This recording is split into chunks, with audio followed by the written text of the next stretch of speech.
Hey everyone, it's Chris. Welcome to Elemental Cartomancy.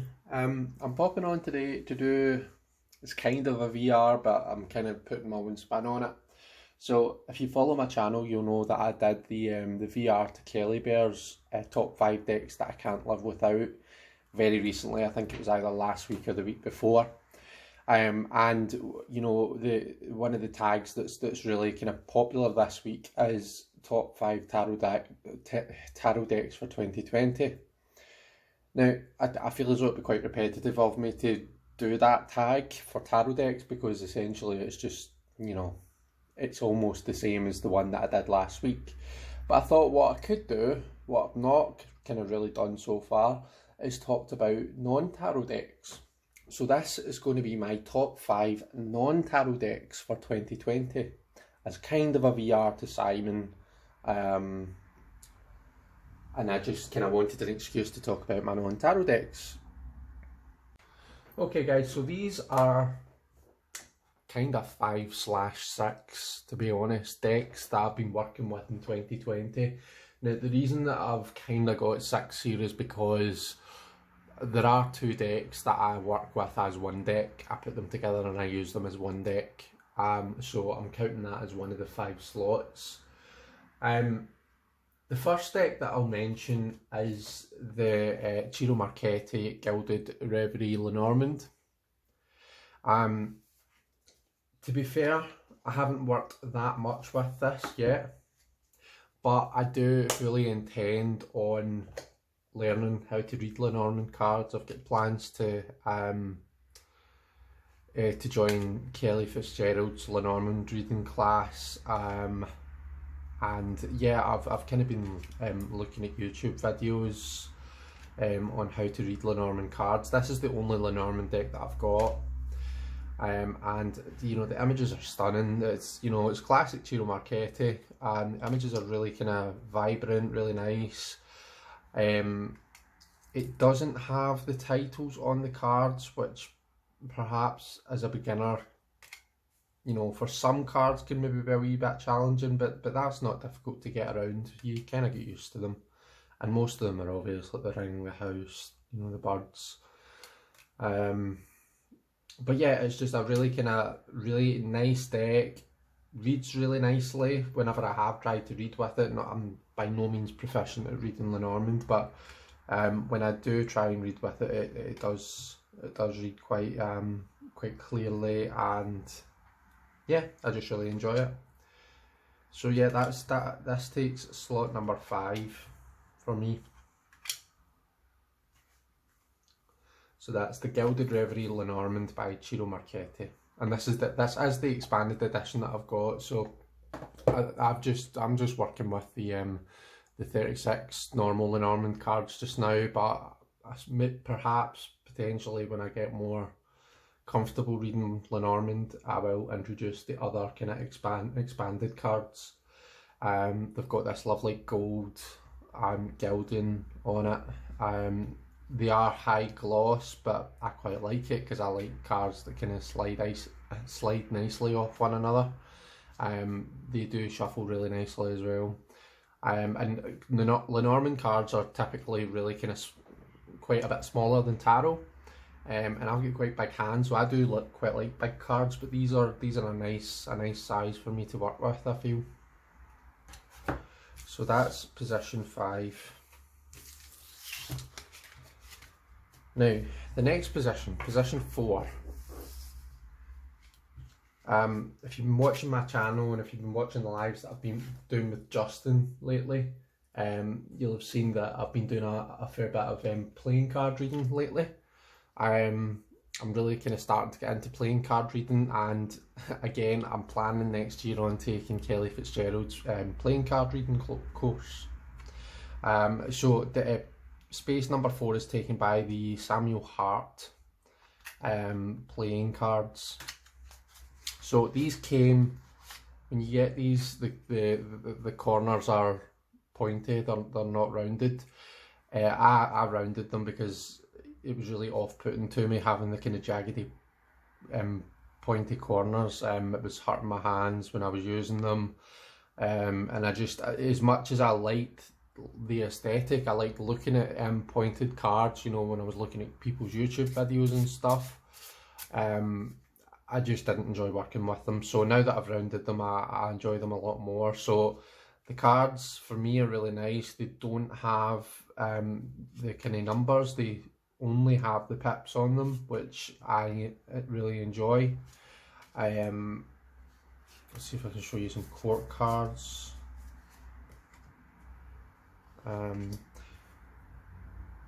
So it can be quite difficult to tell the kings apart from the jacks, but the jacks you can see their feet, the kings you can't. So you can see here you can't really see. Oh, well, in actual fact, I'm talking rubbish because there's his feet there. Let me see if I can find the jack to show you the difference. There, so it's kind of much more obvious to me, the jacks. Like the kind of legs and the feet. The queen of clubs here.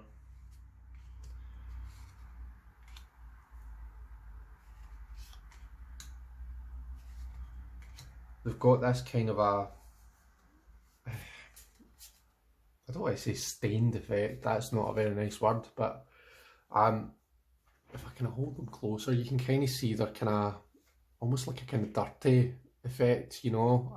It's not, I'm not, my cards aren't bogging because of me, that's just the aesthetic of them.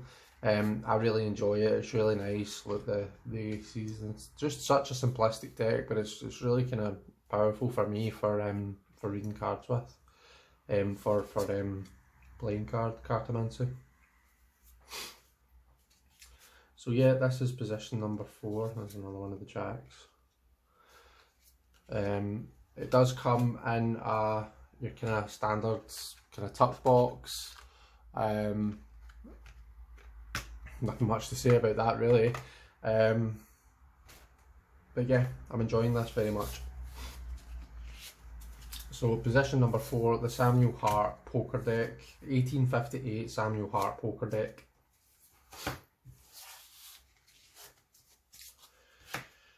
Okay, position 3. Just get these out of the way first. So position 3 is the Wild Unknown Animal Spirit cards. I love the artwork on these cards. I'm just a big fan of Kim Krans' artwork. They're kind of standard tarot size. I just love the kind of line work and the kind of use of colour, which in some cards is quite sparing, in some cards it's like a, you know, an explosion of colour. I love how she's created this system around the elements. You know, I love me some elements, some elemental associations.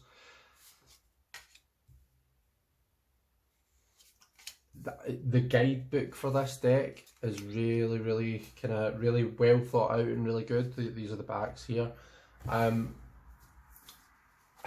mean, even if, you know, if you were looking at these and you didn't kind of agree, if it didn't resonate with you, you could always, you know, make up your own meanings for these cards, you know. So if, for example, a particular card, let's just say, you know, well, what we've got here, the tarantula.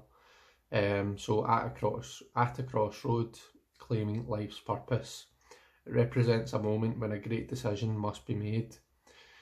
It involves prioritising your life's deeper purpose or dharma. A habit or routine from the past is sidetracking you from your dream. So you might own tarantulas, or you might have a passion for, you know, tarantulas, and you might think, you know, the associations that she's put in this book just don't work for me, you know. You might have a lot of knowledge, you know, but, you know, factual biological knowledge about tarantulas that doesn't agree with, you know, what's in this, and you might wish to, you know, associate that with the tarantula card. So I feel as though it's quite a free, you know, you're quite free to do that, if you so wish. So yeah, I really this is a really good deck for me to work with. So yeah, that is the Wild Unknown Animal Spirit Oracle cards by Krans. Okay, so that's space number 3. Now space number 2, in fact, I've made myself a nice cup of tea, so I'm going to take a wee sip before it goes cold. Space number 2 is being taken up by Soul Cards 1 and Soul Cards 2. Now I know that I might be cheating a wee bit because this is strictly speaking 2 decks, but as you can see, you know, just by taking one of them out, they're all interspersed. You know, I use these as one deck. I don't separate them and use them as 2.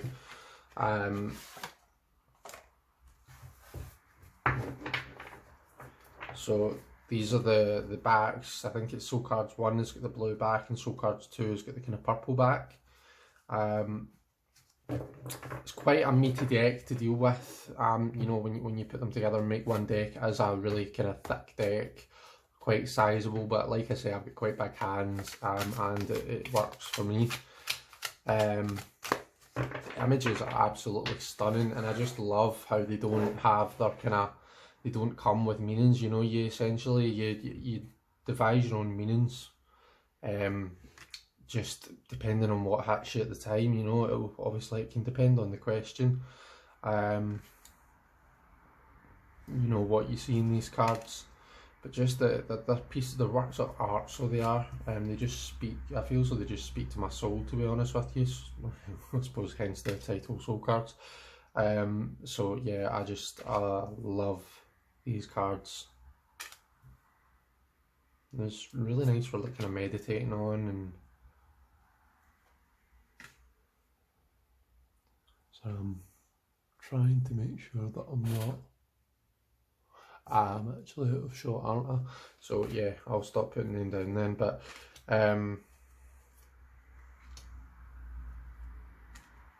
love this one. You know, you've got the light self and the shadow self.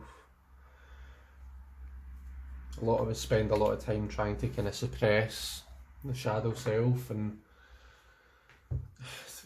in my view the key isn't to suppress part of yourself, but it's about how to learn. It's learning to, you know, accept that that is part of you, and how to kind of not suppress it, but kind of be its master. You know, have both sides of yourself working in harmony. You know, you've got this card. So, whoops. What it brings to mind for me is like kind of how your actions, the effects that your actions have. You know, it looks as though these marks will be made by the hands. Yeah. So the actions that you take, you know, the effect that they can have on your mind and your emotions and stuff. And yeah, you can come up with this is the thing, you can come up with any number of associations for these cards, and depending on what the question is that's being asked, your interpretations might completely differ. And there's no right or wrong. So that's Soul Cards 1 and 2, which just leaves one space. Oh, another cup of tea.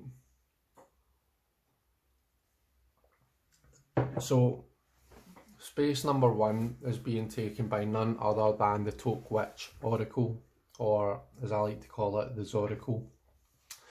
This is an Oracle deck that's been put together by our very own Zane from Tarot Token Witchery.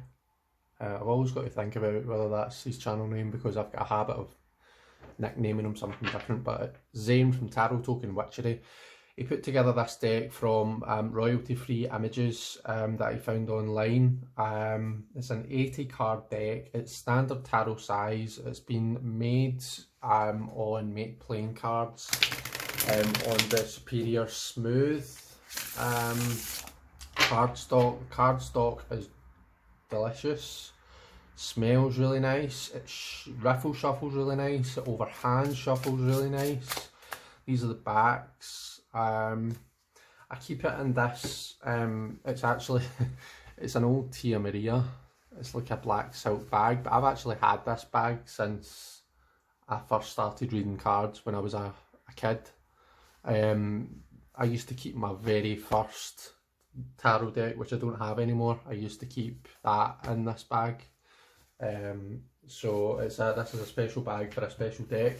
So like I say, it's royalty free images that Zane's found, and he has you know, obviously put these keywords on, but there's no guidebook, there's no kind of indication as to what the meanings are. You very much derive your own meanings from it. So like for me, rainbow, so a rainbow happens when you combine two opposite elements, you know, water and fire. So it speaks to me very much of, you know, the combination of opposites and how they don't always have to clash, there doesn't always have to be this kind of catastrophic confrontation. Sometimes they can come together and create something unexpected, something beautiful. Some might look at that and think NHS, you know, just with recent times with you know, with the NHS, thanking the NHS for all the work during COVID has been symbolised with the rainbow. Some might look at it and think of like pride, gay pride, which obviously the rainbow is a symbol of. You've got the mountain here, which you know, if you read Lenormand, you might think of like a long, arduous task. Healing energy, it kind of does what it says in the tin, but like kind of maybe you would look at the image and think about, you know, the work that has to go into healing. It's not just about letting it happen and expecting your body just to heal. Sometimes you have to put the intention into it yourself. We've got instinct and intuition. We've got the pleasure card, which you can already see it, so what's the point? So I was going to try and give a wee bit of a content warning there. I don't think it's that offensive, but yeah, you get the gist. Ancestor, healer, fire. So that there's the four elements in this card. In this deck, we've got fire, earth, water, and air. Peace. We've got anger. There's a lot of good representation in this deck. And I know that that's something that is really important to Zane as a person, so I wouldn't have expected anything else, to be honest. Good vibes, there's a bad vibes card, joy, we've got fear. I know that Zane does have a fear of sharks, which is why he's chosen a hammerhead shark to be the image for this card. Friendship. So yeah, this is, to be totally honest, before I got this deck, I was never much of an oracle reader. You know, I was very much a tarot reader that dabbled in some oracle. So for example, the Krans deck, I got that because I love her tarot, her Wild Unknown tarot. And don't get me wrong, I do love it, but it's you know, it's a slow process trying to kind of figure out the card meanings and whatnot.